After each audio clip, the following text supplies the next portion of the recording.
Hosea chapter 9. Hosea chapter 9 continues. As we know, Hosea chapter 8 describes the grievance of God, how God felt about Israel. Again, is by Israel, we don't mean the entire nation. We are referring to the northern kingdom. And so God continues to rebuke Israel and says, do not be happy, Israel. Don't rejoice like other people. Now, of course, other people will be those that is happy, enjoying, right? The reason that God tells them that you don't be happy is because God accused them of playing the harlot against your God. Understand, playing the harlot is committing adultery.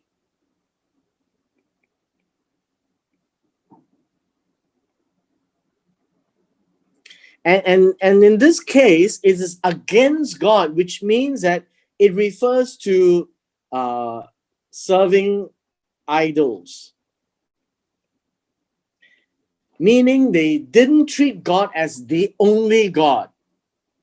And then second part of the first verse, you have made love for hire on every threshing floor. Love for hire is prostitution, as we know it. Prostitution. You get paid for it. So again, Hebrew style of saying things, right? Saying two lines, but basically speaking about the same thing. Now, in that description of the threshing floor, then we are talking about how they actually have a place where, number one, they will break the what you call it, the husk of the grain, and number two, they will sieve the grain, and they sieve it by the threshing floor where they throw it up into the air and let the wind catch all the husk shells, and the wheat will fall back onto the plate or onto their basket. So that is a threshing floor. The breaking of the husk is usually done by ox. The sieving is done by the wind. So there's a two-part thing that is done on the threshing floor. The threshing floor usually is a bit higher and is usually flat and broad. Flat and broad. The temple of Jerusalem that Solomon built was on the threshing floor, right? So threshing floor is a very common thing. Unfortunately, we don't see that nowadays. And verse 2 says, the threshing floor and the wine press. Two things here. The wine press gives you wine. The threshing floor gives you wheat or barley. Shall not feed them, and the new wine shall fail in her, which means that they will not get any produce, right? No produce. In a way, God is cursing Israel. They shall not dwell in the Lord's land. Now, interestingly, even after the land has been given to the descendants of Abraham, Isaac and Jacob's 12 sons became 12 tribes, and the 12 tribes inherited the land, it is still called the Lord's land. What is the Lord's land? The land that belongs to God, right? That is what the land of Israel means. Even though Israel has inherited, it doesn't mean that they can do anything with it. God is saying that this is my land. I gave it to you as an inheritance. It's still my land. And so God says, Ephraim, which refers to Israel, the northern kingdom, shall return to Egypt and shall eat unclean things in Assyria. Remember in, I think, chapter 7 or 6, we talked about Israel was looking for Egypt and Assyria as friends. And so God says, okay, why don't you go? Return to Egypt for slavery, unclean things in Assyria. Unclean means things which offends God, food that is unclean, considered unclean to them. They shall not offer wine offerings to the Lord, sacrifice will be pleasing. None of this will be accepted. It shall be like bread of mourners to that. All who eat shall be defiled. Basically, these words are saying that God will not accept whatever they do.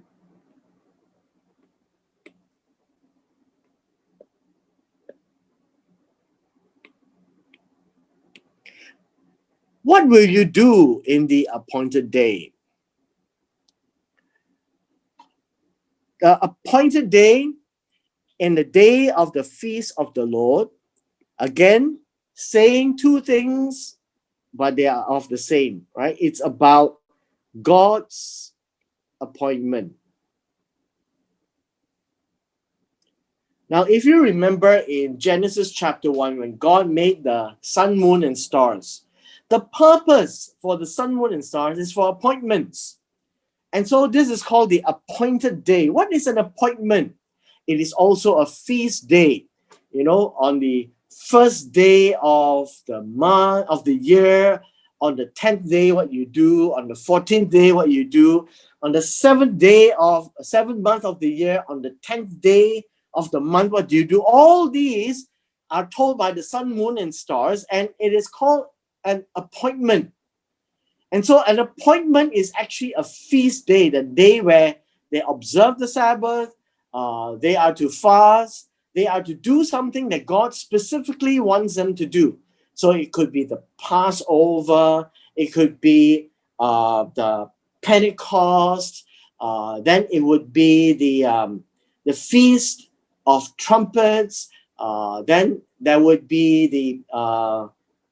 the Day of Atonement, and then the day of the Feast of Tabernacles. Right? All of these are feasts that God has said, at this point in time, you come and meet me. And so God says, what will you do in these days? God says, I really don't care about you. For indeed you have gone because of destruction. Egypt shall gather them up. Memphis shall bury them. Even if you go to Egypt, you would not be welcome, right? Two sentences saying the same thing. Memphis is the capital of Egypt at this time. Then we have in verse 6, nettles shall possess the valuables of silver. Thorns shall be in their tents, right? Nettles are what we would call thistles. They are prickly, thorny plants, right? It's a thorny plant. And then the word thorn is usually a thorn bush.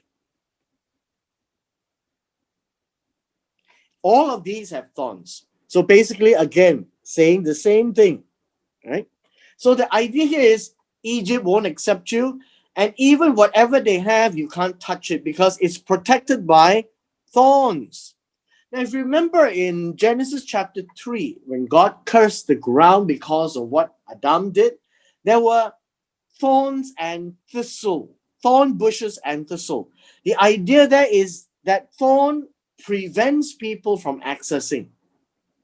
And that is what it means as well. And that Israel is prevented to have wealth. Verse 7.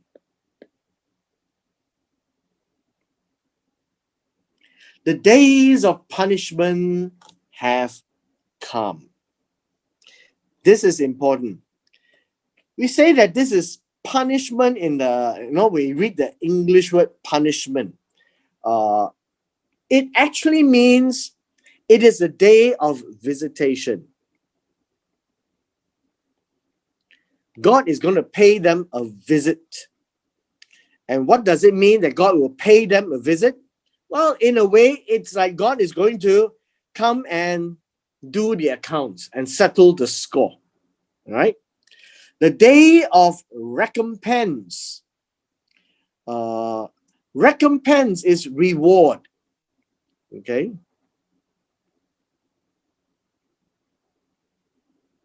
Again, two lines that talks about the same. Like God is going to come and is going to make an account and is going to pay you and give you what you owe you or reward you. And in that sense, it is not pleasant. Israel knows. The prophet is the fool. Now, what do you mean by the prophet is a fool? The prophet is said to be insane.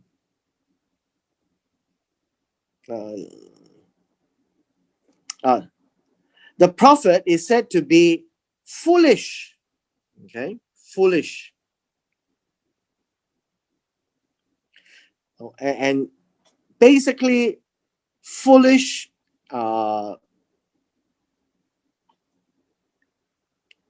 is opposite of El.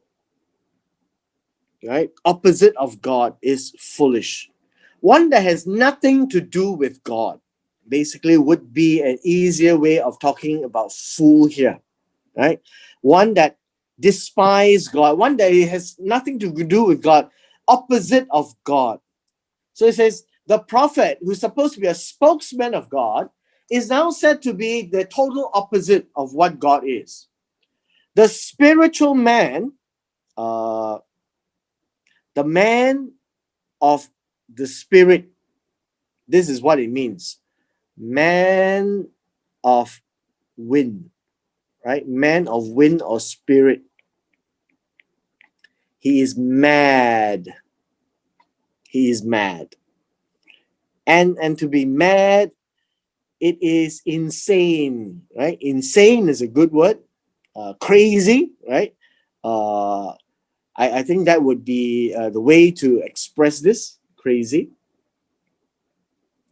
And so God is describing them as very strange people. The man is insane. Even though you call himself spiritual, you're insane. If you call yourself a prophet, you are the total opposite of God. Because the greatness, and by greatness, this would be the multitude. How much? The abundance.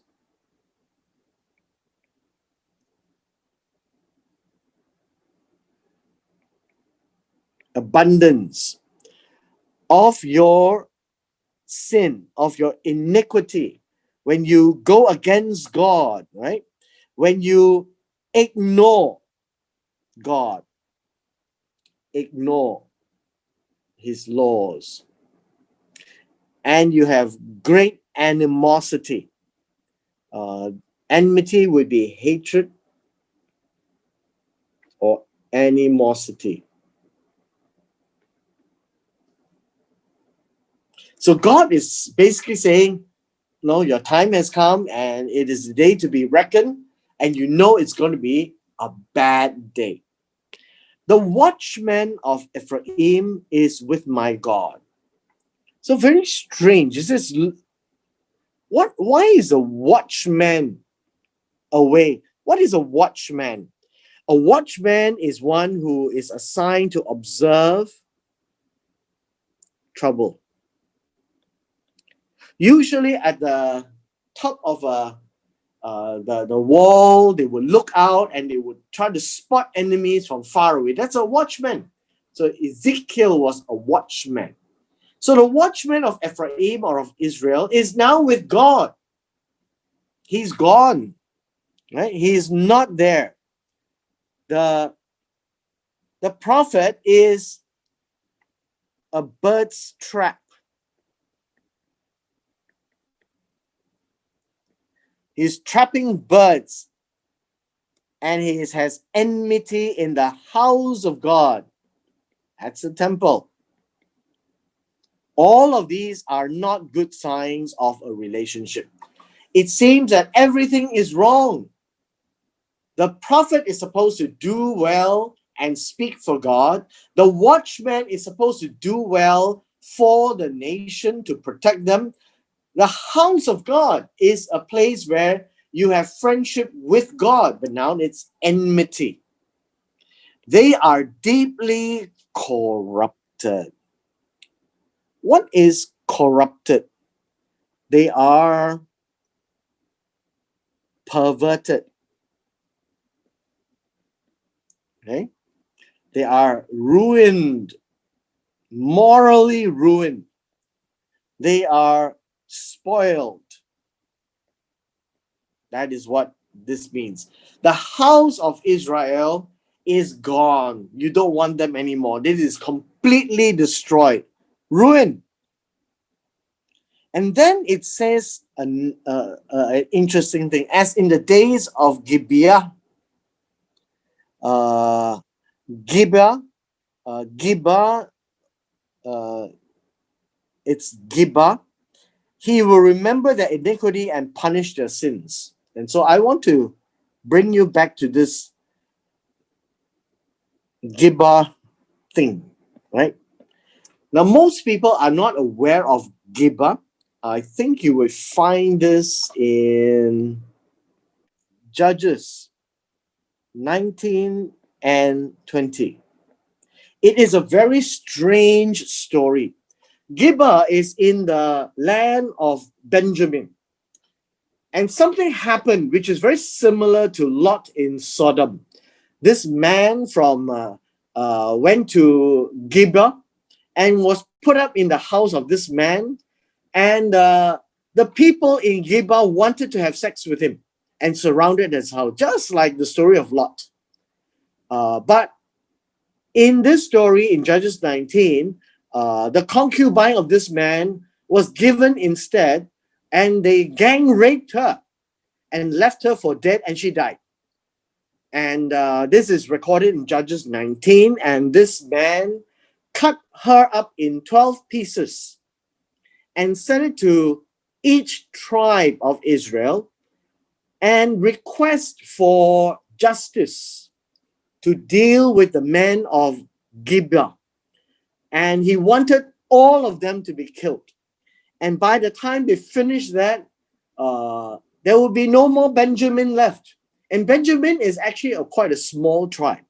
And so this would be the days of Gibeah, when they actually have perversion. Homosexuality is one of them. And so God says, I will remember and I will punish them.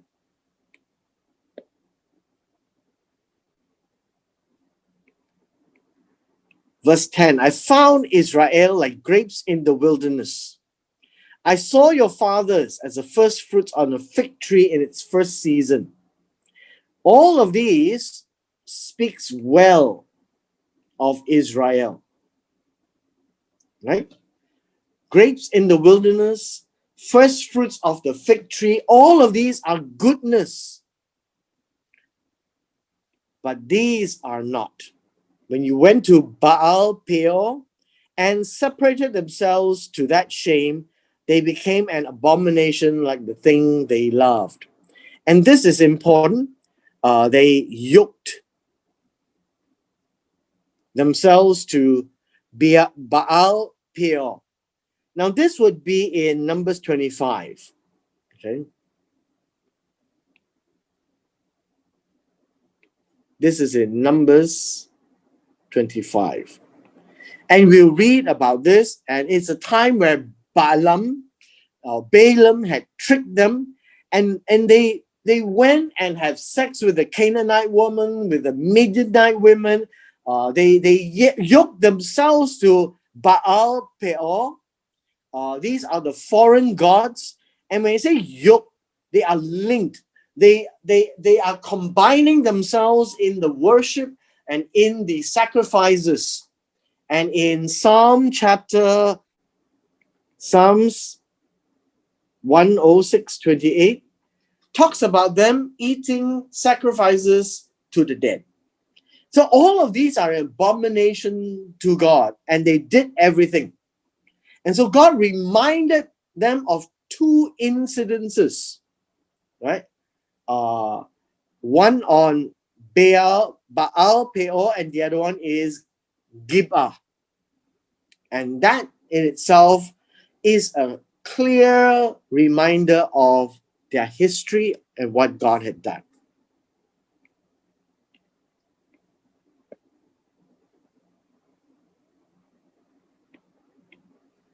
Verse 11, as for Ephraim, their glory shall fly away like a bird.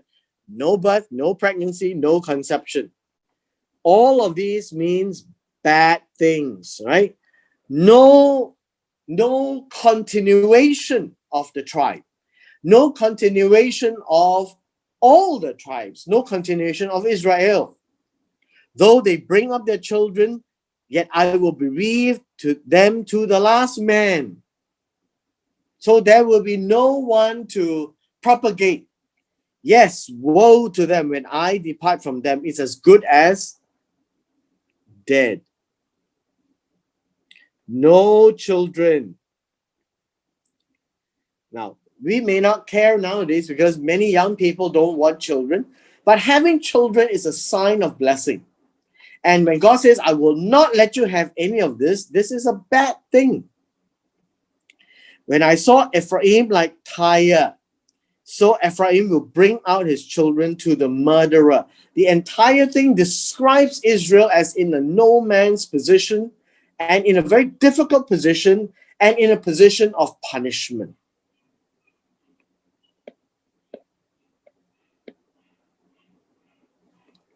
Verse 14, give them, O Lord. What will you give? Give them a miscarrying womb and dry breasts. No milk. No milk for the young. The young will not even make it as an infant.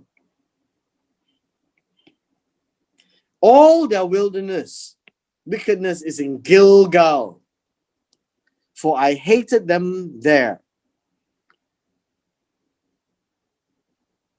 This is another reference to Hosea chapter 4 as well. And so Gilgal is a place where they are reminded of their wickedness, for there I hated them because of their evil, of their deeds. I would drive them from my house and love them no more, and their princes are rebellious. All of these are intentional. My house, temple, God doesn't want them there. Evil of their works, what they are doing. Now, evil would be what is not going right, what is not intended from the eyes of the speaker. And so what is not right? They are not worshiping God. You're not trusting God. You're not serving God. And there God says, I hate you. Ephraim is stricken, cannot bear children. The roots is dried up. They bear no fruit. Right? No children. That's what it means.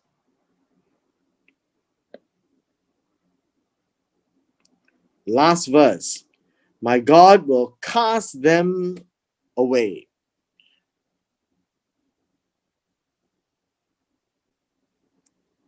This would mean reject. Right? God will spurn them. Spurn them means don't care.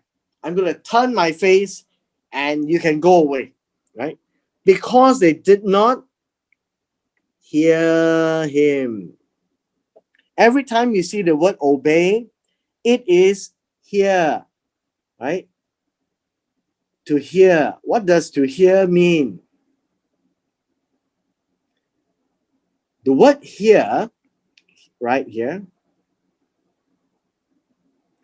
is to pick up the sounds, understand what it says, and then make a decision to do something about it. This is hear.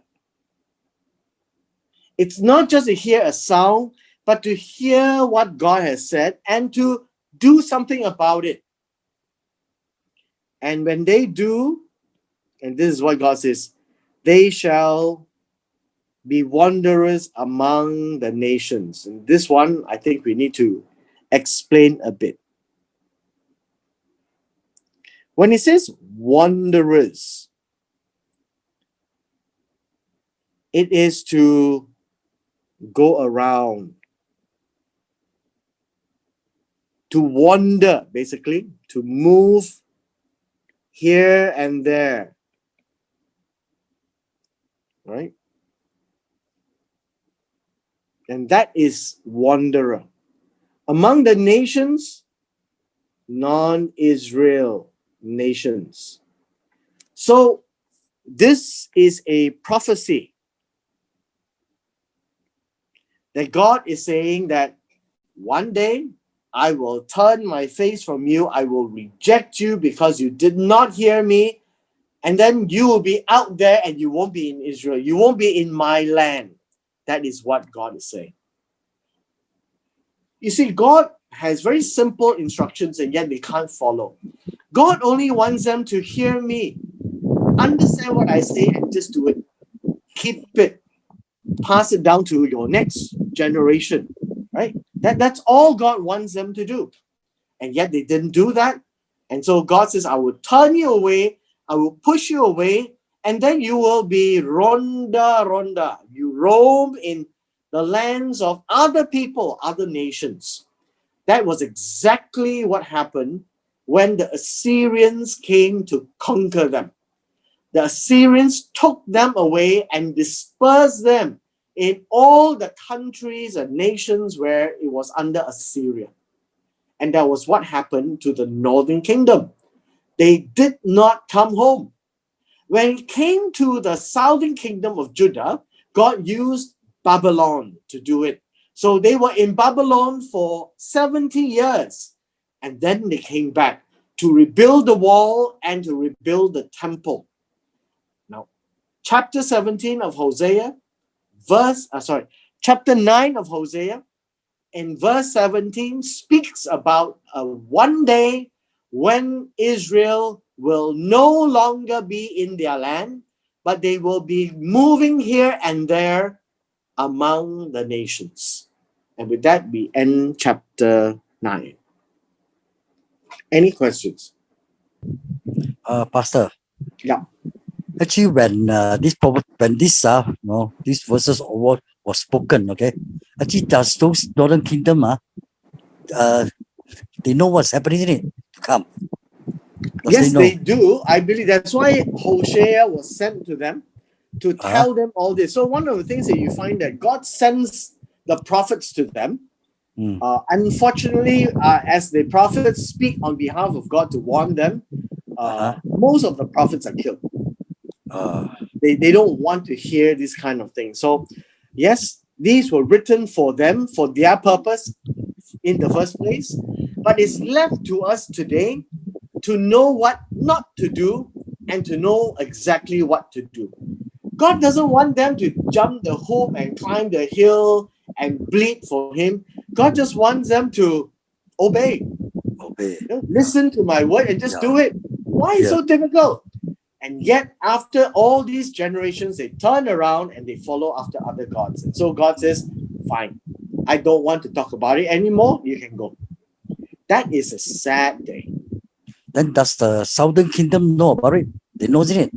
The southern kingdom doesn't, because the warning came to the northern kingdom. Northern, okay. Hosea is to the northern kingdom. Okay. The southern kingdom will hear about it when they talked about Isaiah, Jeremiah, Israel. And Jeremiah spoke a lot about 70 years to the southern kingdom. Ezekiel was taken to Babylon. And so at the same time, Daniel was in the royal court. Ezekiel was with the people. And so Ezekiel reminded them what were their problems. And so in the book of Ezekiel talks about two things. One is what is going to happen, that the temple is going to be destroyed. God is going to leave the temple, and all the idolatry that you all have done. This is why you are in Babylon. And that is why Israel is all over the place. But Ezekiel speaks of the end times as well. So does Daniel. And so these two prophets actually speak about things which will come further down after all these things are over. So at this point in time in Hosea, they are still in the land, and God calls it His land. Okay, yeah, understand.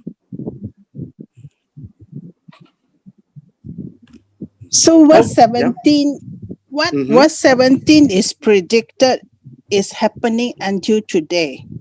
Happened already until today. Yes. After the Assyrians came in to conquer them, until today. And that would be in the 500 BC. Wow. 500 BC. Until today, they never came back. And they have got it absorbed into the countries, and they became the nations of the world. Actually, the northern kingdom became nations of the world. It's a very interesting study about the lost tribes of Israel, where they are today. Yeah, from YouTube. Yeah. From YouTube. But it is to understand that yes, it is still enforced. Ezekiel 37 says God will bring them back, but it hasn't happened. So what we call Israel today is actually the southern kingdom only. Yes, technically the southern kingdom, from the tribe of Judah, from the tribe of Benjamin, and from the tribe of Levi.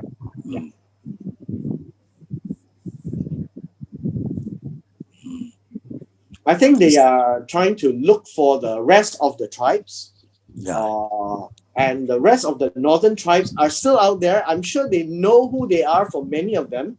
But it's still out there. They are not coming back, and they have not acknowledged it. So we shall see. And that will be really end times. Hope to be in our days. But the northern kingdom land is not belonging to Israel yet. It is. It is. Today? Yes. The entire land of Israel now belongs to the state of the modern day Israel. Again. Is it up to Golden Heights? When they apportion the land, remember earlier on they wanted to have half to the Palestinians and half to Israel. So on 14th May 1948, Israel declared independence. The Arab countries decided to attack and says, I want all of it. And so until today, what happened was this includes Gaza, the West Bank, and Golan Heights. And Golan Heights is Bashan. We call it Bashan in the Bible. In 1967, in the Six-Day War, Israel took back the three pieces of land: Gaza, West Bank, and Golan Heights. Golden Heights is near the border of Lebanon. Border of Lebanon and Syria. Another border. Syria. Yes, it is a border of three countries: Israel, Lebanon, and Syria. I was there in November last year. Is it a mountain? It is a high peak. It is actually a military defense. Military defense 嚟嘅，佢唔係高係咪？It is high. It is high. So what happened is that the Israeli troops will be up there, and then down below in Lebanon and Syria, they're all flat. All flat. So you can see for miles if you were to come to attack. So that is why Israel cannot give back the Golden Heights. It's a defense. They need it. Yes. The southern part of Israel today is always the site where the Hamas will fly all their Hamas is north. So that is the southern part. The Palestinian PLO, the Hamas and Fatah, right? The Hamas and Fatah. So Fatah would be in the West Bank, Hamas would be in Gaza. Gaza 好大冇 Gaza 大冇，好細㗎。But Gaza, you must remember, Gaza used to be the place of the Philistines. Oh, Philippines, yeah. Philistines, Philistine, my Philippine. 啊啊，非利士人啊 Philistine， Philistine, yeah. Philistines, Mm.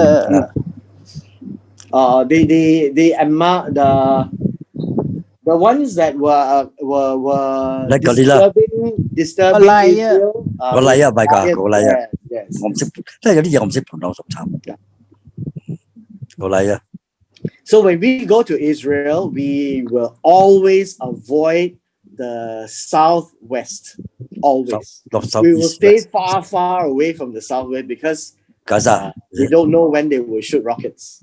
哦，咁樣啊。Mm. But then one thing even from Lebanon also they shoot rocket 喎。No more. No more, yeah. Okay. So right now it's still quite uncertain.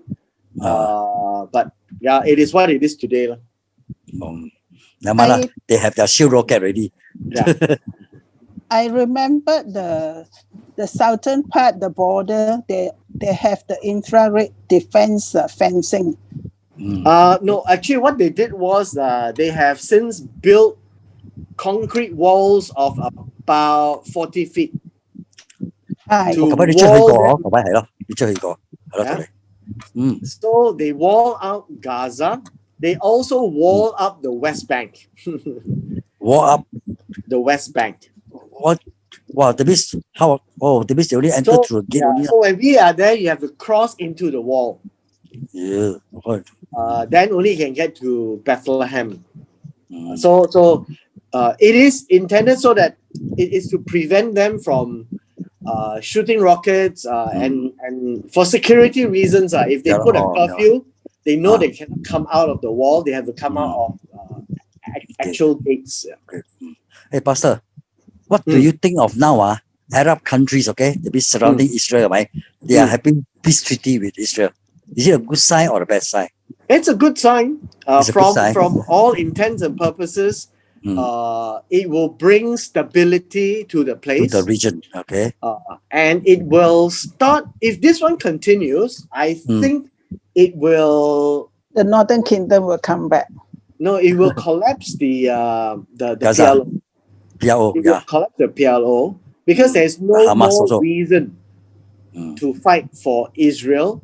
And everybody is trying to live in peace. And I think the PLO themselves are also now considering having peace because now they're realizing fighting doesn't make money. You have to do business. No, because the sponsorship is gone. Yeah. So everybody is now worried about that. But then, not Pastor, everyone is happy, but it is catching up. The momentum is growing. Yeah, but then I recall one Bible verse. I can't recall now. Where is it?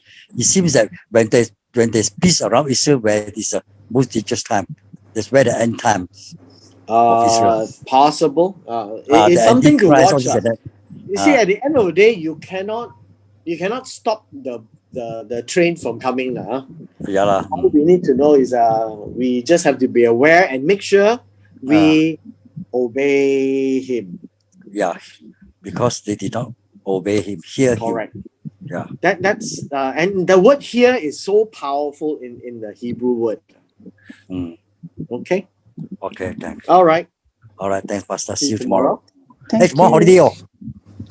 Holiday. Oh, okay. Holiday. Tomorrow is what? Thursday? Tomorrow Thursday. Yes.